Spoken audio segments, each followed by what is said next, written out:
You were talking a bit about these fallow periods when things will get very painful. After discussing working problems, it is natural that Feynman and Hoyle should savour that most thrilling pleasure of all, the moment of revelation. You try all sorts of things and you're hopeful about trying it.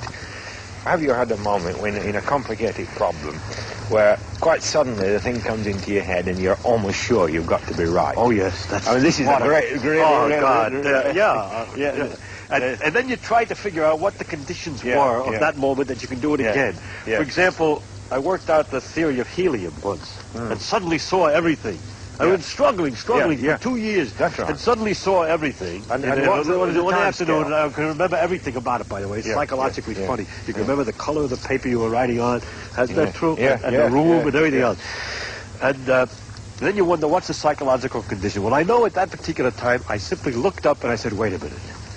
It can't be quite that difficult. It must be very easy. I'll stand back and I'll just treat it very lightly. I'll just tap it and it'll say boom, boom, and there it was.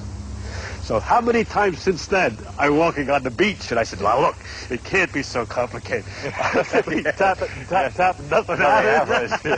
It only happens, So the lights are great, but the secret way, what's the condition? It's that missing bit in the brain, isn't it? Right. That suddenly lights up. And and I have no idea. I thought about it because some man suggested that I think about that. Because if I can only figure out the formula for what condition to be in to get good ideas, I'd be much more efficient and more happy, you know. So I often paid attention to what the condition is, and have never found any correlations with anything. By the way, it's the delight. It's absolute ecstasy. It's absolutely wild. And how long did it last for? How long does it last for? It's not very short. It's a very big moment, and then 3 days. And so on. And then there are lesser pleasures as you work on more things and more people notice it and but you the high talk peak, about you're it. on the high peak for about 3 days. That's right, yes. It's like a supernova, I suppose. Yes. No, that's 54 days. That's better. Yeah. But I was going to say that it's the hope of that kind of gold that keeps you going. That can keep you going through these doldrums, you see. Yeah. And that I think what I learned when I was a child from my father was that if you did work a little bit at these things, there would be a time at which you'd get there. Yeah. And I had to learn that first, or I'd never been able to do it. Yeah.